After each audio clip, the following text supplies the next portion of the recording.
Hola a todos y bienvenidos a mi canal. Por petición popular vuelven nuestras conversaciones con Tony Hernando, ya sabéis, guitarrista, compositor y una de las personas que más aprecio en cuanto no solamente a sus conocimientos musicales, sino también como persona, porque es una gran persona.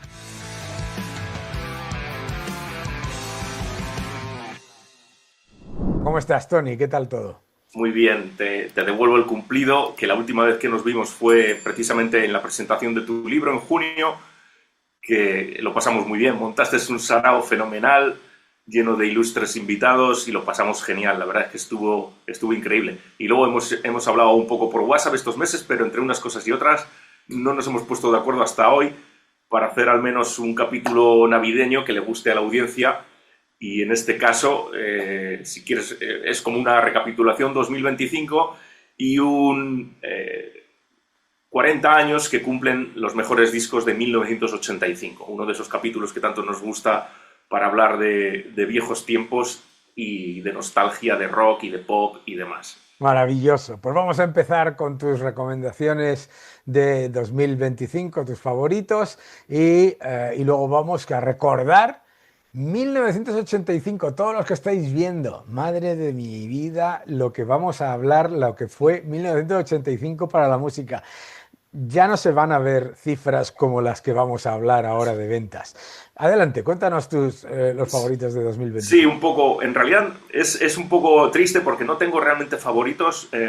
Creo que hay un agotamiento brutal y en el hard rock y en el heavy metal yo así lo siento. La verdad es que no sé si es solo cosa mía, pero los discos empiezan todos a parecerme muy iguales en sonido. Las producciones parece que todos quieren competir a lo mismo y me está pareciendo, me está resultando muy decepcionante. Grupos que he seguido toda mi vida como Dream Theater, por ejemplo, han sacado un disco que ni fu ni fa. Mm, Helloween, lo mismo. Un poquito me ha gustado el disco de Mammoth, el hijo de Eddie Van Halen, porque buenísimo. sí, me parece muy orgánico, me parece más old school, pero el downside quizá es que como él lo graba todo, él es un multiinstrumentista excepcional, entonces canta, toca el bajo, toca la guitarra, toca la batería, entonces lo hace un poquito unidimensional, pero el disco está guay.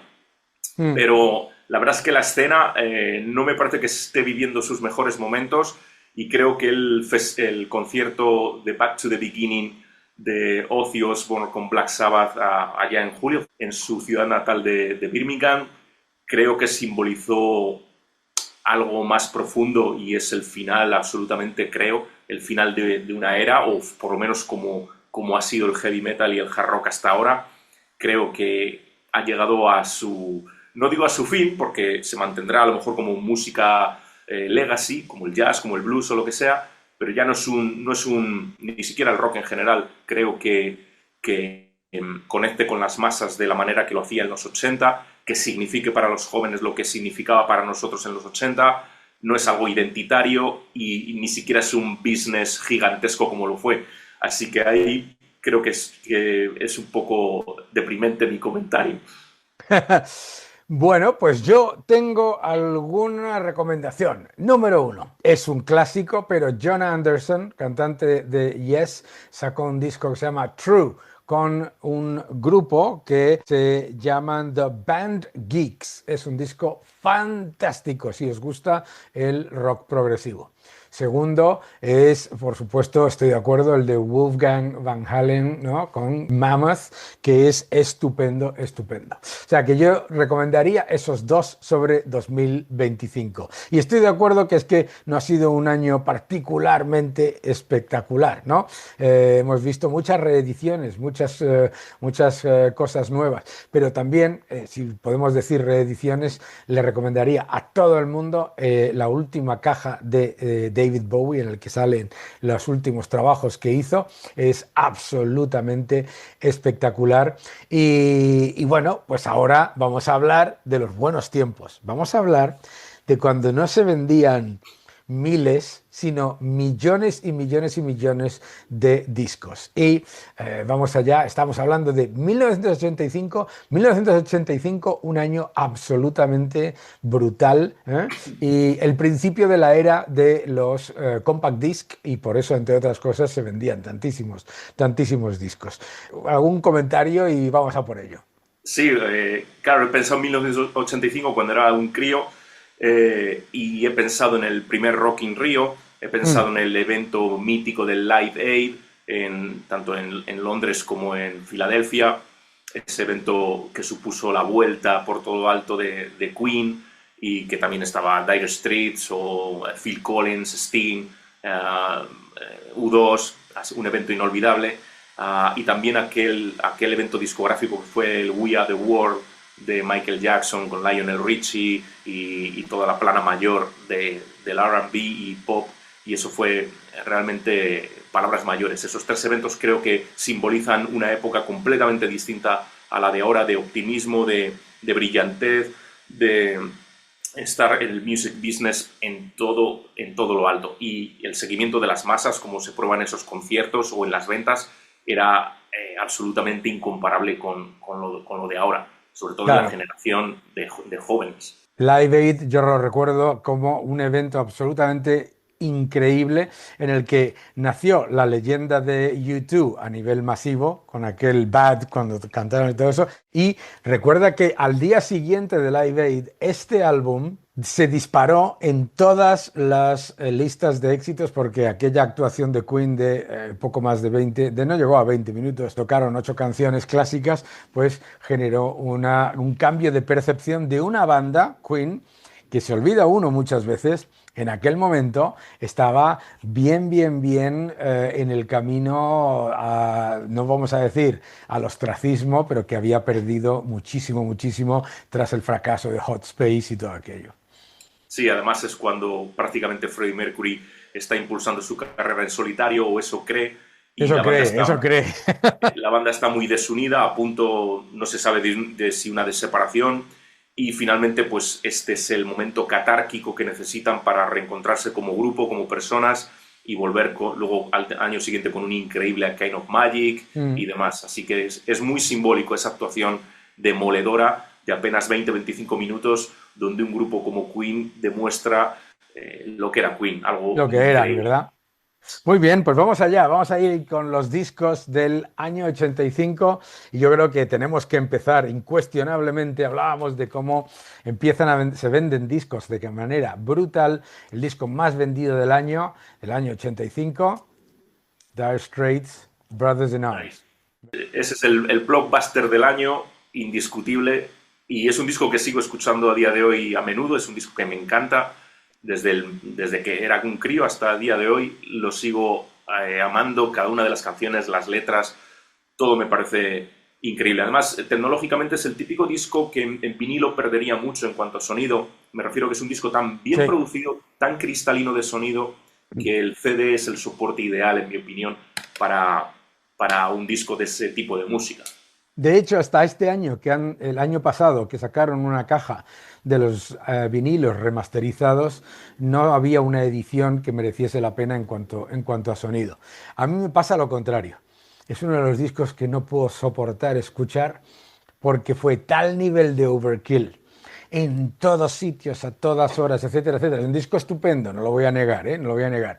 Pero me muero si vuelvo a escuchar alguna vez en mi vida Money for Nothing. O, no Money for Nothing. La que no puedo soportar de ninguna manera es una que se llama Walk of Life con oh, es ¿eh? maravillosa. Pero un disco estupendo, una banda que obviamente alcanza un nivel de popularidad. 30 millones de álbumes vendidos, se dice pronto, ¿no? Nunca volvieron a llegar a ese nivel y por supuesto, pues tampoco tenían por qué. Eso es prácticamente imposible, ¿no? ¿Eh? Muy Imposible. bien. Pues de estos discos así más generalistas, antes de pasar más al hard rock heavy metal, porque está buscándolos ahí en mi almacén, y me fastidia porque de esto que te das cuenta que has dejado en algún momento hace años Sí, discos a alguien y no te los han devuelto. sí, Y estaba buscando como loco y no encontraba un disco que me gustaba mucho de ese año, que se llama Mr. Welcome to the Real World.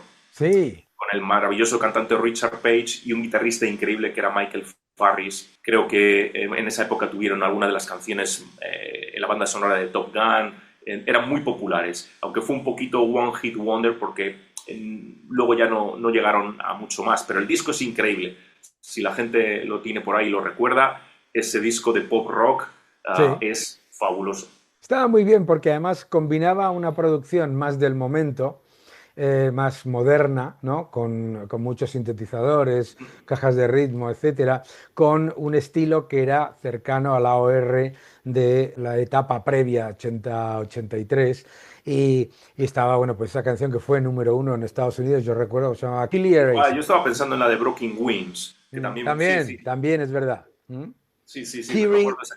Kiri Es verdad, Eleison, Kiri Eleison, Down the es Road verdad. That I Must Travel. Siempre me acuerdo de esa canción porque yo recuerdo que la escuchaba en la radio cuando estaba en Estados Unidos y decía, ¿qué porras es eso del Kiri Eleison? Y luego ya me enteré, no teníamos el teléfono a mano, ¿no? Muy bien. Oye, estupendo, pues Mr. es uno de ellos, ¿eh? El segundo disco más vendido del año 1985 y de lejos es después del brutal éxito comercial que tuvo el disco homónimo de Genesis, que se llamaba Genesis del año 83, No Jacket Required, de Phil Collins, que tiene la peculiaridad de ser el disco de uno de los mejores baterías del mundo en el que todas las baterías son programadas. Sí, sí, para que veas. A él le importaba sobre todo la música más que el Claro, estrellato personal o de individualista como musical o vocalista. Pero aunque a mí me encantaba y me gustaba más en Genesis, o los discos que hombre, soy más fan de la etapa de Peter Gabriel, pero bueno, me gustaba mucho. Pero nunca pude conectar con este hombre porque su imagen, al menos por ejemplo yo de crío y de adolescente, me parecía una imagen tan anti-rock que es que no podía con él. sí, era el tío que parecía uno más, ¿no? Sin ningún tipo bueno, pues de imagen rompedora o por lo menos antisistema. Desde luego antisistema no era. No Jacket Required para mí no es ni mucho, ni por mucho su mejor disco, pero desde luego sí que tiene temas bastante buenos y una producción fantástica de un staple de los años 80 como productor que era Hugh Padgham, ¿no? Que es el que creó el sonido de la batería vacía esta, ¿no? Que lo ejemplifica pues In the Air Tonight en su primer álbum, que ese sí que me gusta muchísimo. Phil Collins, desde luego, imposible de eludir en el año 85 y este disco vendió 26 millones de copias en todo el mundo y ¡Wow! todavía llegaría lo que fue el cenit comercial de Phil Collins con Genesis, que fue Invisible Touch en el año 87, que llegó a los 27 millones. Entre 1981 y 1991, Genesis y Phil Collins rompieron todos los récords. Ventas absolutamente multimillonarias, estadios, etcétera, etcétera. Y además es el único grupo, Genesis, aparte de los Beatles, que tiene tres miembros que han sido número uno en Estados Unidos en el Billboard Hot 100. Peter Gabriel, Phil Collins y Mike Rutherford con Mike and the Mechanics. La élite. Tremendo. Bueno, pues estábamos ahí, sí señor, Brothers in Arms y Phil Collins, grandes ventas. Otro disco que lo rompió todo en Estados Unidos en el año 85 es los grandes éxitos 1 y 2 de Billy Joel. Este disco que es una auténtica pasada. Billy Joel llevaba 5 discos multiplatino, este también fue disco de diamante y es uno de los discos más vendidos de la historia y claro, un grandes éxitos, pero un grandes éxitos que entró justo en un momento que funcionaba claramente muy bien. También una imagen poco, digamos, poco rompedora o poco transgresora. Sí, sí, yo no podía conectar con él en ese momento, pero sin embargo vi recientemente la película suya en las plataformas, no sé si fue en Netflix o en alguna de estas plataformas, en 2 partes. Está muy bien, si no lo has visto, Daniel, te Sí, recomiendo que buenísimo. está muy bien documentado. El Sí, documental está fenomenal. está muy bien, Sí. And So It Goes, se llama. está Vedlo. muy bien. Merece la pena. Está muy bien. Además es crítico consigo mismo. Billy Joel, Greatest Hits 1 y 2, claramente un disco Estupendo, estupendo. Seguimos. Ah, bueno, y el disco más raro del año 85. Esto no se puede hacer hoy en día. Un disco de solos en directo Ah, no lo conocía. de Yes. Yes tuvieron un gran éxito con un disco que se llamaba 90125, 90.125 en habla hispana, ¿de acuerdo? Salieron de gira, un éxito brutal y en vez de sacar un disco doble en directo, sacaron un disco en el que todas las canciones son los solos. Los solos, solo de batería, solo de bajo, solo de guitarra, solo de teclados y el solo de John Anderson cantando por su cuenta. Un disco de solos. No lo Es una conocía. cosa Pues lo miraré porque seguro que Trevor Rabin ahí seguro que hace algo espectacular. como músico te va a encantar. Pero vamos, al que se le ocurrió la idea, desde luego, vendió mucho. ¿Pero por qué? Porque la gente no se daba cuenta, no sabía que no era un disco en directo, sino que era un disco de solos, ¿sabes? Y este disco pasó de vender, pues creo que fueron 250.000 copias a la semana, a estar en todos los bargain bins de las tiendas de Estados Unidos. Lo podías comprar por $2, por $3, bueno, por $2. Hasta te lo regalaban. Claro, ¿a quién se le imagina? ¿A quién se le ocurre dos canciones del álbum 90125 y uno, dos, tres, cuatro, cinco solos, incluido un solo de bajo y batería para el que quiera divertirse y bailar? Muy bien, pues y los otros dos discos también un poco más de pop rock, no tanto de hard rock, que tenía en la lista que me gustan mucho, son La Vuelta de Heart, con el Ah, disco sí. homónimo Heart, producido por Ron Nevison. Es una etapa nueva de la banda que suenan, a mí me encanta esta nueva etapa, todos los discos siguientes me alucinan, y este en particular con la producción de Ron Nevison, algunos hit singles que tuvieron geniales, y por otro lado el de ZZ Top, Afterburner, que también es un disco que me gusta mucho. Afterburner, que es la copia, casi fotocopia del mega hit que fue Eliminator, ¿no? Hicieron Afterburner, que está bien, pero obviamente, sí, dos grupos clásicos que cambian su sonido Sí, radicalmente. En el caso de Heart, no solamente la música, sino fíjate, hoy en día estas cosas no se permitirían. Fíjate lo que hacen con Ann Wilson, que es una gran, gran, gran cantante, si no es una de las mejores cantantes de rock de la historia, que la tienen que esconder porque Ann Wilson es una persona con sobrepeso, ¿de acuerdo? Y la escondían en los vídeos, la ponían emperifollada con unas gasas y con unas cosas, ¿sabes? Una cosa tremenda, tremenda, tremenda. Heart. ¿Qué es lo que pasó con esto? Pues lo que pasó con esto es que empezaron a tener unos hit singles tremendos con canciones que no componían ellos, ¿m? Y ya, pues obviamente eso generó una tensión importante porque ellas se componían sus propias canciones. Pero fíjate, y un gran batería, Denny Carmassi, ahora hablando de todo aquí. Muy bien. Y en este de ZZ Top, lo que tenías era pues una producción moderna y esos vídeos que copaban la MTV de ZZ Top que, vamos, claramente generaron su carrera completa. Ah, y yo tengo aquí, firmado por Billy Gibbons. Estaba con mi mujer y me dice, ¿no sabes qué persona acaba de entrar en un restaurante? Mira qué pinta más rara tiene. Miro y digo, ¡ah! Pero si es Billy Gibbons de CC Top, el único sí, que es sabía quién era. inconfundible. Y me fui y me firmó esa tarjeta que lleva, así que estupendo. CC Top y Heart. Cifras, vamos a hablar de cifras, a mí me gusta mucho esto de las cifras. Cifras de ventas de ZZ Top y Heart.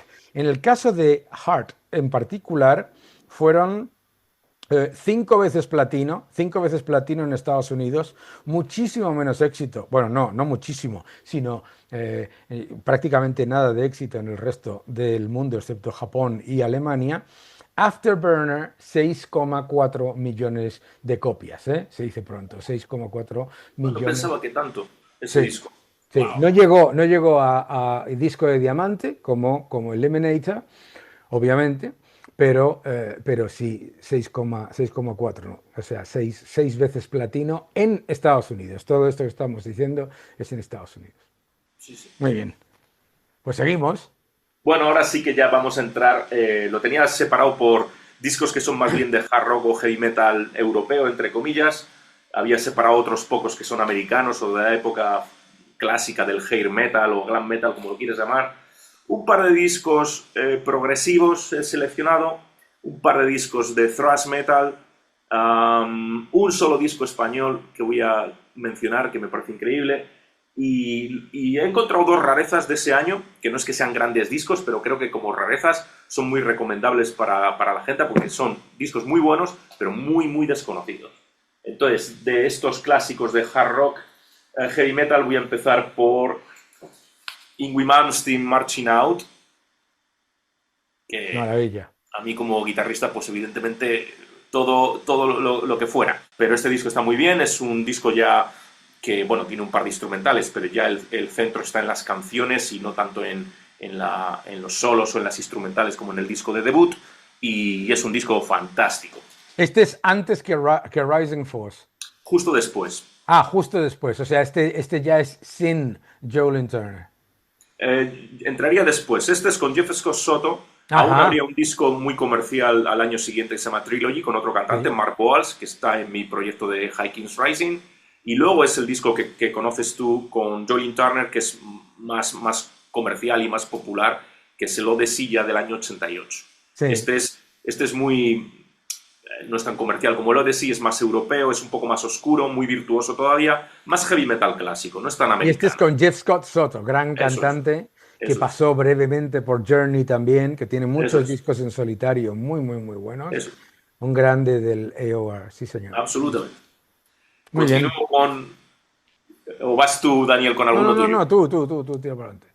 Adrian Vandenberg, el disco este es el mejor de su carrera en solitario, Alibi, me encanta, me lo puse esta mañana entrenando para escucharlo y hacía tiempo que no me daba cuenta lo bien que suena este disco, las guitarras son espectaculares, la producción intenta simular un poquito a Def Leppard, Pyromania, sí, así que ahí las baterías no es que me gusten mucho ese sonido tan plasticoso, pero las guitarras suenan geniales y el cantante, este hombre se llamaba Bert Herring.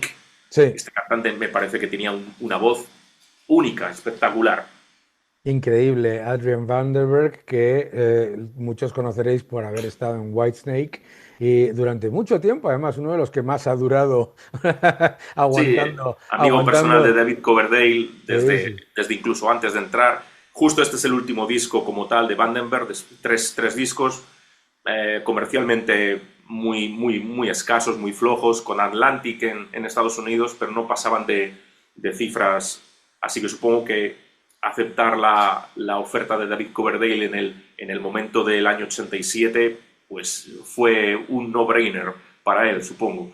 Hombre, yo creo que toda su carrera, o sea, todo el dinero que ha ganado, lo ha ganado con Whitesnake, ¿no? Y si os merece la pena, un disco que tiene David Coverdale con él, que se llama Unzipped, que es acústico. El acústico. Un acústico en Japón puede ser. Es en Japón. Bueno, no es en Japón todo, pero sí. Es muy bonito y se nota lo maravilloso guitarrista que es precisamente en ese entorno, ¿no? Sí, para los acústicos además es un tío que tiene un toque muy especial, muy bueno. Sí.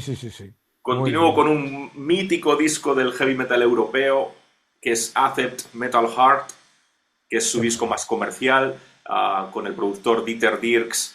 Yo creo que aquí intentan acercarse lo más posible al planteamiento de Scorpions, ya que están en todo lo alto los Scorpions, y este disco es un poquito más comercial, un poquito más blando, pero está lleno de temazos, Metal Heart o Midnight Mover, Up to the Limit. Se le hace dura la voz de Dirk Snyder, se le hace dura a la gente un poquito, como así esa voz a lo Brian Johnson, tan más rota todavía, más distorsionada, pero creo que es parte de lo que hace especial y único a este grupo, al menos en este momento. Sí, qué gran grupo, Accept, por Dios, qué grandes eran. Sí. Voy a decir yo uno, ¿no?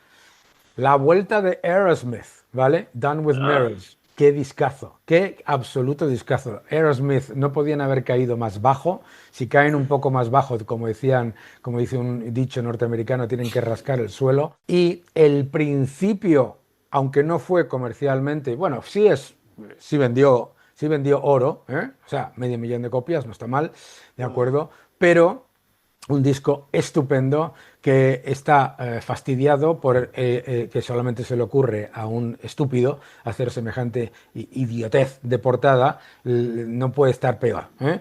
Pero el disco está muy bien, tiene una versión de una canción de Joe Perry en solitario, claramente todavía se están recuperando, empiezan a hacer lo que convirtió a Hart en un gran multimillonario vendedor, que es traer, digamos, escritores, compositores de fuera. ¿M?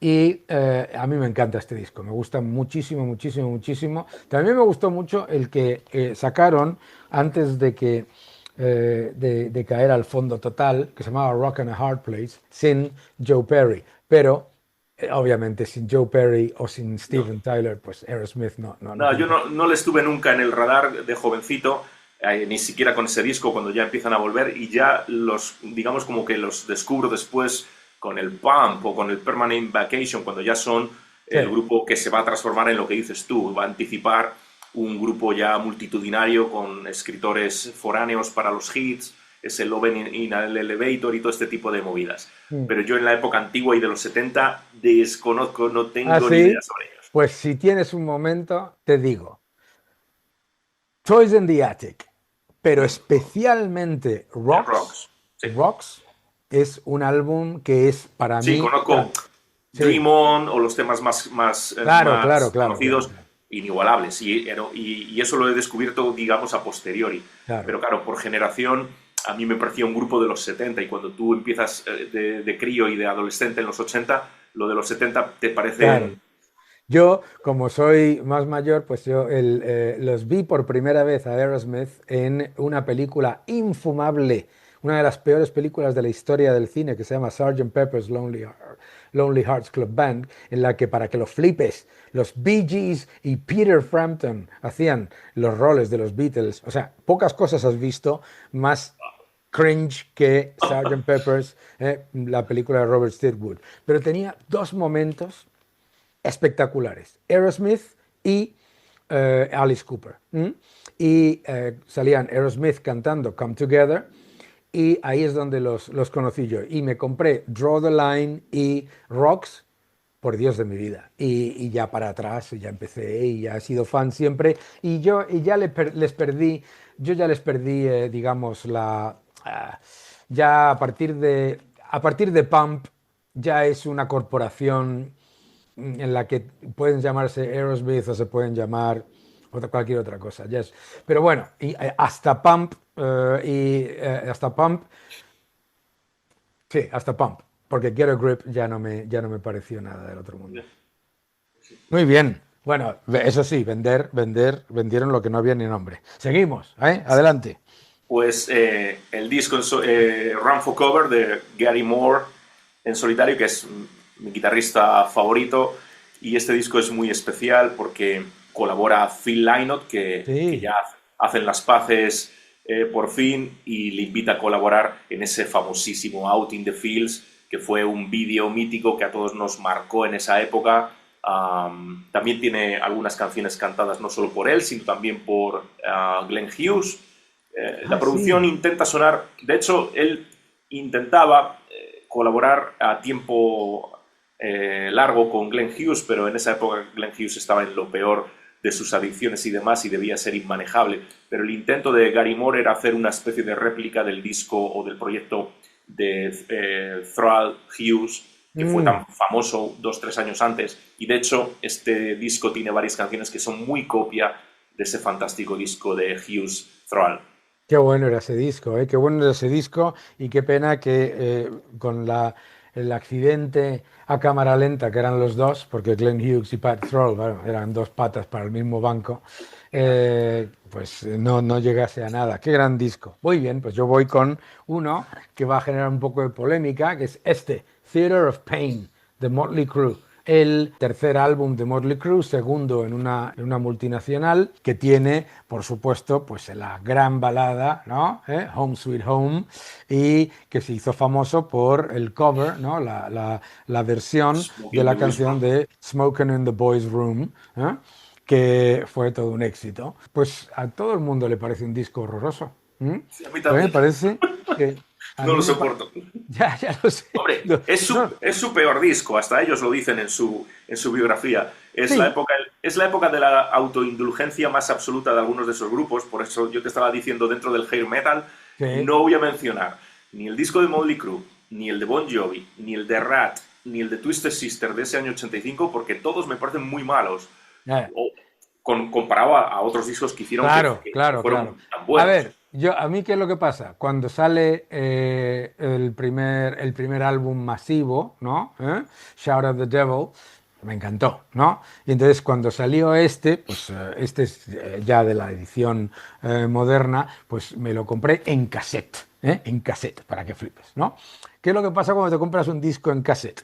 Que para llegar a Smoking in the Boys Room y Home Sweet Home tienes que pasar por todas las canciones anteriores. Y a mí, pues, City Boy Blues, Fight for Your Rights, son canciones que sí me gustan. En cualquier caso, del peor, nada. El peor con mucho, es esa bazofia que sacaron que se llamaba Generation Swine, ¿eh? Uf, Vamos, madre del amor hermoso, que eso sí que es inescuchable. O sea, que no se tiren el rollo, que aquí todavía por lo menos tenían energía. Y está muy bien producido por Tom Werman. Pero yo quería sacar, porque por supuesto, luego a posteriori, el mejor de todos, de Motley Crue, es el primero, Too Fast for Love. Es una yo me maravilla. quedo con Doctor Feelgood, me ¡Ah! parece que es ¡Qué gran disco! Me parece que es su mejor disco, pero bueno, hasta ellos Cumbre, comentaban en... su cumbre comercial, Sí, desde luego, siete veces platino también, ¿no? Muy bien. Vamos allá, seguimos. pues ya que abres ahí pues el American Heavy Metal o Glam Metal, yo he seleccionado tres, creo que vamos a coincidir en uno, Eh, así que voy a empezar por ese. Este disco me encanta y me gustará siempre. Asylum de Kiss es la época más, sí, más glam o más heavy metal de ellos. Paul mm, Stanley en estado de gracia es el que más compone, el que más tira del carro. Gene Simmons pasa un poco un secundario, un papel secundario, aunque las canciones son buenas, pero se resienten un poco. Siempre son las de Paul Stanley las mejores canciones en estos discos, ayudado por Desmond Child en algunas como Who Wants to Be Lonely. La entrada del batería Eric Carr en King of the Mountain me parece increíble. La semibalada Tears Are Falling tiene uno de los mejores solos de guitarra eh, de la historia. Bruce eh, Kulick, que Bruce es Kulick. un absoluto crack, que toca exactamente lo que la canción necesita. Un tío con gusto, con mucha técnica, pero que nunca está ahí para hacerte recordar que está ahí, sino que está para la canción y toca maravillosamente en este disco. Sí, sí. A mí no es un disco que me mate. Si yo tengo que decir cuáles son los dos discos que menos he escuchado de toda la discografía de Kiss, este es uno de los dos. El otro es la aberración esa de Carnival of Souls. Pero es verdad que el tiempo le ha dado Sí, es verdad, lo mucho, ha mejorado. le ha mejorado bastante, porque claro, en aquella época se percibe que Kiss no están leading, están following, no están liderando, sino que están copiando Absolutamente. a los Motley Crue, a los Twisted Sisters, etcétera. Y que teniendo admirable, teniendo una situación en la que obviamente ya no eran el grupo más rentable de la historia, ¿no? Etcétera. Obviamente este disco fue platino. Este disco Sí, fue sí, sí. platino. Y tuvo Tears Are Falling, ¿cuál es la otra que? All Night, ¿no? Sí, Cool creo. Night también fue un single Esos importante. dos. Los años 80 de Kiss están muy denostados, pero tienen bastantes cosas bastante interesantes. Hay un A mí episodio me muy encanta. bueno de Billy Corgan, el líder de los Smashing Pumpkins, con Paul Stanley, en el que digamos que le dice eso, ¿no? Le explica que esos Claro. discos tienen el tiempo le ha dado bastante más la razón de lo que yo percibí en su momento Ujú. cuando salió. Pero Tú ya sabes, ya lo saben los que habéis visto nuestro episodio sobre qué es 1973, 1978. No hay color para mí. Ya, Muy ya. bien. Kiss, Otro The grupo que se Fire. le mete dentro de ese hair metal, pero es algo más europeo Mm. en el sonido.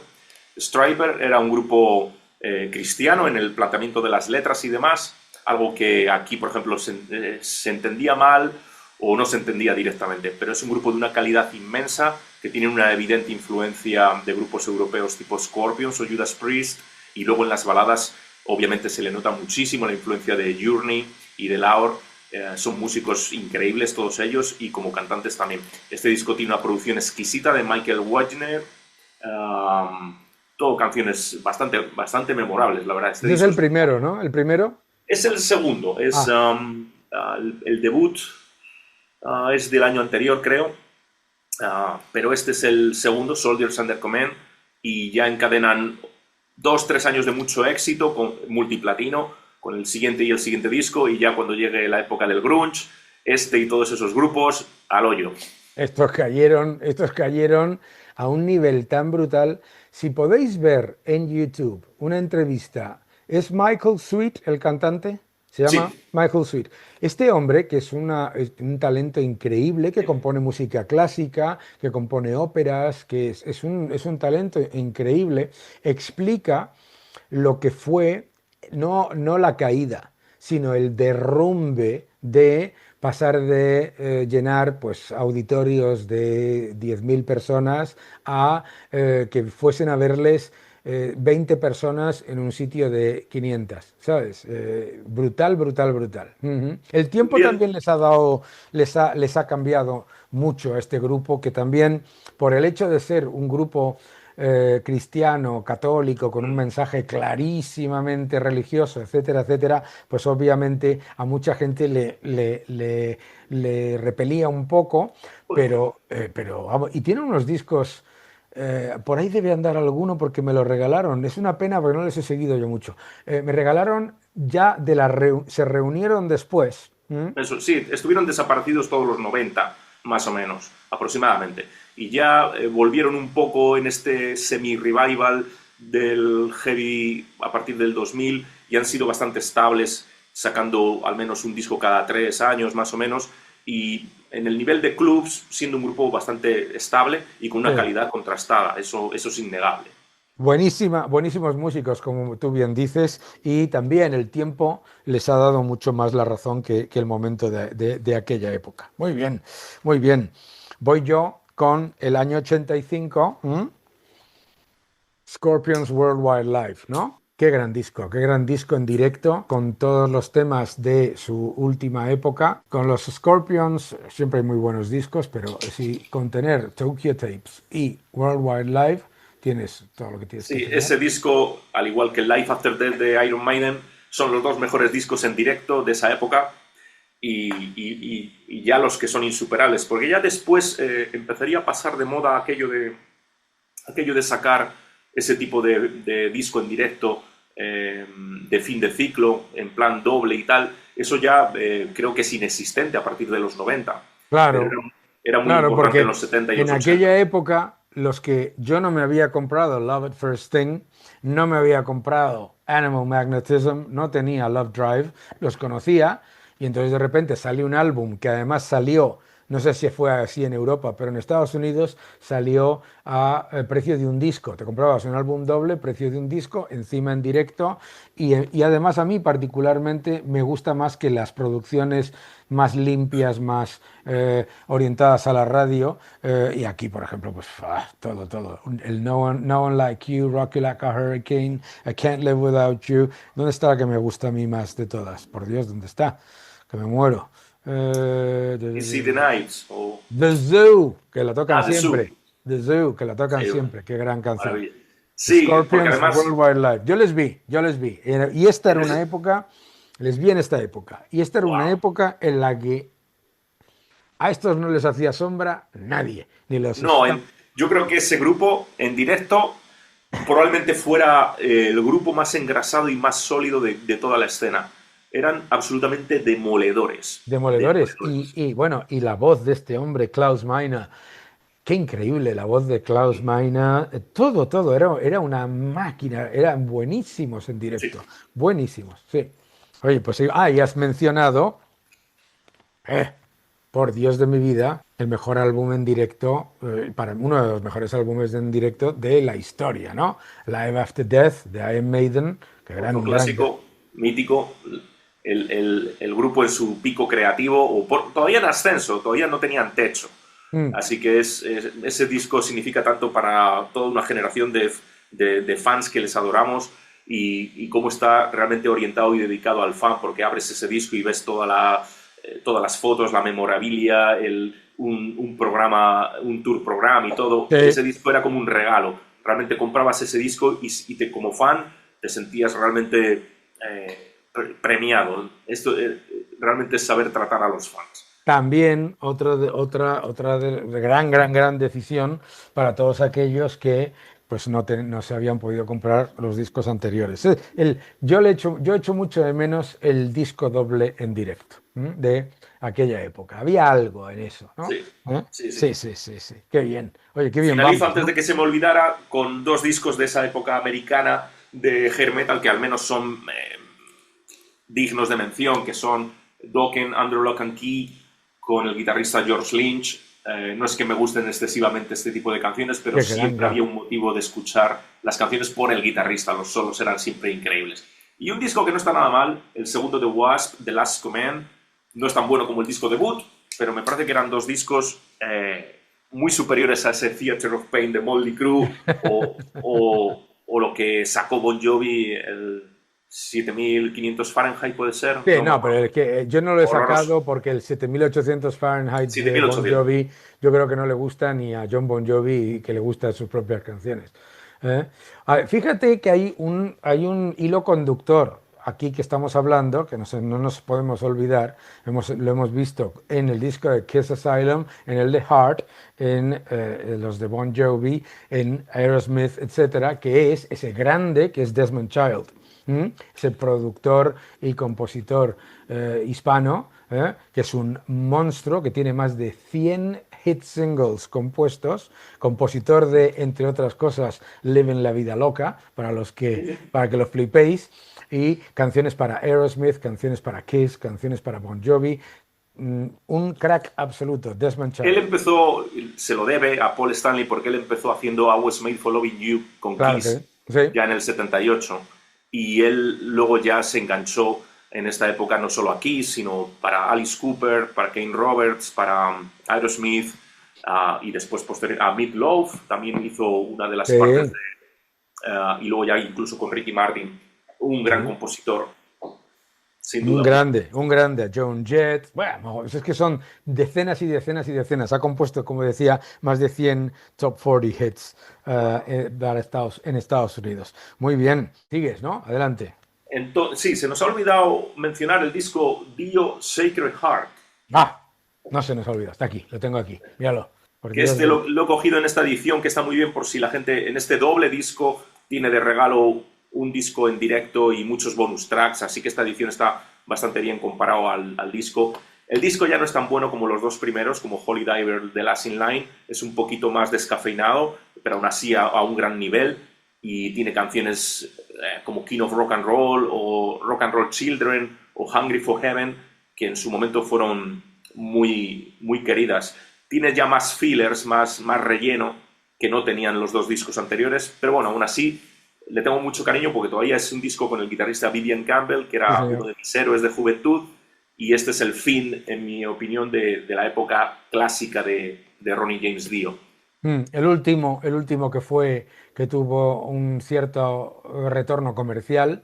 Hungry for Heaven estaba en la banda sonora también de un par de películas en Estados Unidos y a partir de ahí ya, obviamente, pues comercialmente ya fue otra cosa. Pues ahora voy a continuar. Tenía dos seleccionados de prog rock o de prog De prog hard rock, rock, sí. pero no he encontrado uno de ellos, que creo que sí lo tienes tú. Voy a poner el que he encontrado, que es Marillion Misplaced Childhood, que es a lo mejor un poco ya más comercial, no es tan progresivo como los dos primeros, y tiene la famosa canción Kylie.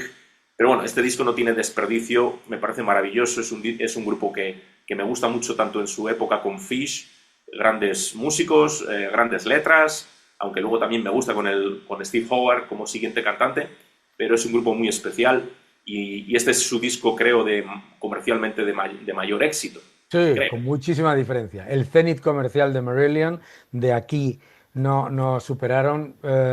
Eh, en Estados Unidos vendió algo, nunca llegaron a certificar en Estados Unidos ventas, pero el cenit comercial de Marillion en todos los sentidos y desde el punto de vista de un disco conceptual, que es un disco conceptual, una historia durante todo el disco, merece la pena porque además es muy, muy escuchable, muy melódico, la verdad es que muy bueno. Y si queréis comprarlo, os recomiendo a todos estas ediciones que está sacando Marillion. Marillion ha sacado prácticamente 1, 2, 3, 4, estoy viendo ahora mismo delante, ha sacado 8, 9 de estos booklets maravillosos, que son 4 álbumes en CD, ¿de acuerdo? Y con todo el historial, una preciosidad. Y está no solamente el disco remasterizado y la enorme cantidad de caras B de singles que tenía, sino un concierto en directo absolutamente maravilloso. Si tenéis la oportunidad, Misplaced Childhood, esta caja es una maravilla, o cualquiera de las similares son preciosas, y las pones además, tienen todos los discos, exacto, míralos, estoy viendo ahora, tiene todos los discos de la era Fish y Holidays in Eden, Afraid of Sunlight, Marbles y A Strange Engine, estoy viendo aquí de lejos, y ¿cuál es el otro? No me acuerdo. 4, ¿vale? Muy bien. Muy bien. Y el otro, que yo no lo he encontrado, no sé a quién se lo he dejado, pero lo tienes tú, ¿verdad? Rush Power Windows. Mi disco favorito de la época pop en la que Rush descubrieron a The Police, decía... Sí, eran muy seguidores de Police y luego demasiados sintetizadores llegaron al paroxismo. En el siguiente disco yo estuve a punto de abandonarles. Ya. Ya en Hold Your Fire a mí ya me parecía demasiado. Era muy poco rock y demasiado new wave. Pero este disco me gusta mucho porque la producción de Peter Collins me parece fabulosa. Una gran producción, muy, muy buenas canciones. Tienes The Big Money, fantástica. ¿Cuál es la que me encanta a mí? Marathon. Marathon es una canción fantástica. Muchos sintetizadores, baterías electrónicas, etcétera, más de aquella época, pero de todo, de ese periodo, Signals, Power Windows, Grace Under Pressure, Hold Your Fire. Para mí este es probablemente como disco completo, este y Signals. Son los mejores. Después volverían ya a un estilo más orgánico, menos electrónico, ¿no? Muy bien. Oye, pues tenemos aquí una cantidad de cosas. Vamos a seguir. Yo quiero hacer algunas honorables menciones a discos brutales de aquella época que no tienen nada que ver con el rock y con el heavy, pero Madonna Like a Virgin, esto no es un disco, esto es una obligación, con Nile Rodgers, Bernard Edwards, todo chic tocando aquí. Madonna te puede gustar o te puede no gustar, pero este álbum es una auténtica maravilla. Y ya te digo, tienes a todo el grupo chic, Tony Thompson, Bernard Edwards, Nile Rodgers, tocando, producido increíble por Nile Rodgers, Madonna Like a Virgin. Sting en solitario, sale en solitario con The Dream of the Blue Turtles y es uno de los discos más vendidos del año 85. No es un disco que me mate a mí la carrera en solitario de Sting no me... A mí sí me gusta. Sí, a mí me gustan como canciones. De hecho, tengo por ahí un recopilatorio que dices, esto es lo que yo quería, ¿ves? Y luego no nos podemos olvidar de Prince, Around the World in a Day, ese gran álbum, fantástico. A mí me encanta Around the World in a Day con The Ladder, ese temazo, Raspberry Beret, etcétera. Menos comercial que, obviamente, Purple Rain, pero qué gran disco. Con los miembros de la banda original. Y luego Tom Waits, Rain Dogs. Tom Waits, Rain Dogs, aquí que estaba Downtown Train, qué gran disco. ¿Y cómo estamos? ¿Cómo vamos? ¿Te faltan algunos? Me quedan 2 de los discos más duros para que la audiencia vea que tenemos suficiente variedad y seguro que hay gente que le gusta más el extremo y coincidirán conmigo en estos 2 discos. Y dos recomendaciones que no se me olviden y un disco solo de hard rock o heavy metal español. Dentro, para los extremos, no tengo el mejor de los discos editados en el 85, en realidad no es ninguno de estos. Anthrax, Spreading the Disease o Hell Awaits de Slayer son grandes discos, pero Exodus Bonded by Blood es sin duda el disco del año 85 en cuanto a thrash metal se refiere, sin duda. Ah, pues ese no lo conozco bien. Solamente por la canción Bonded by Blood ya vale la pena. Eso es la definición de thrash metal. Voy a seguir porque no nos podemos olvidar que en el año 85 pasó algo que un montón de grupos que eran como independientes, como New Wave, como para, digamos, minorías, pasan a ser grandes vendedores. Número uno, The Cure, este disco, ¿vale? Que a mí me encanta, The Head in the Door, este no me gusta nada, The Smiths, Meat is Murder, pero bueno, este pedazo de disco increíble de Kate Bush, Hounds of Love, y la oportunidad perdida más grande de la historia de la música, probablemente, Simple Minds, Once Upon a Time. Este grupo estuvo a punto de ser más grande que U2, más grande que los Rolling, uno de los grupos más grandes. Con este disco y el single que le precedió, no está en este disco, aunque aparece en esta caja, que se llama Don't You Forget About Me, tocaron el cielo. Pero lo tocaron así con el dedito y luego ya en el siguiente decidieron conscientemente cómo sabotear una carrera para el resto de su historia. Obviamente cada uno hace lo que quiere y lo hicieron conscientemente, por lo tanto. Pero si tienes la oportunidad, esta caja de Once Upon a Time de Simple Minds no solamente tiene el álbum, sino que tiene un concierto maravilloso que dieron en París y la canción Don't You Forget About Me, que les hizo famosos, no compuesta por ellos, es de Keith Forsey, pero este gran grupo estuvo a punto, como In Excess, de ser uno de los grandes y no llegaron. Bueno, dos recomendaciones, dos discos que me he encontrado ahí, que son raros, pero que están bastante bien. Warrior, Fighting for the Earth. ¡Ahí va! Que tenía yo lo conocía por un vídeo, por una canción, que es Fighting for the Earth, que a todos nos flipaba el cantante. Ese cantante, Perry McCarthy, luego fue el cantante de este disco que me gusta tanto de Steve Stevens, Atomic Playboys, unos años después. Así que es un disco de culto, este disco de heavy metal americano. Y el otro es Our, que voy a recomendar, es el segundo de Streets, Crimes in Mind, con el cantante Steve Walsh, ya fuera de Kansas, y con un guitarrista de estudio alucinante que se llama Mike Slammer, y es un festival brutal. Este es el segundo El segundo, sí, no es tan bueno como el primero, sí. Pero bueno, cada vez que hay un solo de Mike Slammer, yo presto mucha atención, me encanta. Ahí estaba Steve Walsh en una época que, claro, a ese grupo lo mató el hecho de que la adicción a los barbitúricos de Steve Walsh pues no ayudaron para nada, especialmente a la caspa del diablo. Y el último disco, como te digo, uno español, y así saludamos a nuestro amigo Serpa. Este disco es alucinante, incluso a día de hoy me parece uno de los mejores discos de heavy rock hechos en España, con esos títulos y esa guasa siempre que ellos tenían, En un lugar de la marcha, con las canciones míticas de Beethoven, Caso perdido, Cuerdas de acero, Hijos de Caín, esas son mis favoritas. Y la verdad es que este disco está lleno de letras increíbles. Significa mucho para mí, como crío adolescente. Barón Rojo eran en esos momentos como religión para nosotros.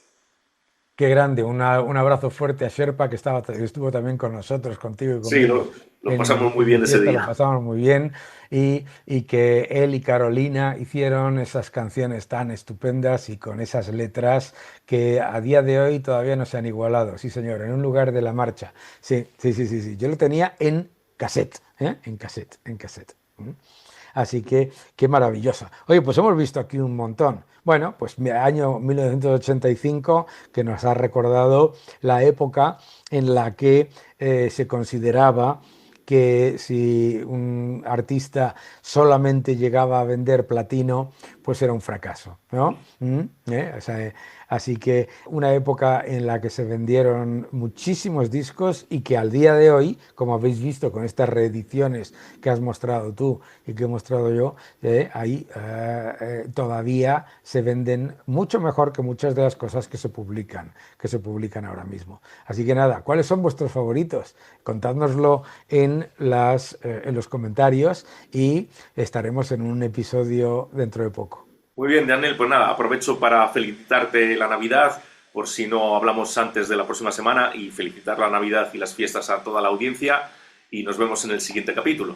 Nos vemos en el siguiente capítulo. Un fuerte, fuerte abrazo, Tony, y a seguir con tus grandes Muy bien, proyectos. Ya nos tendrás informado. Muchas muy gracias. bien. Abrazos. Un abrazo.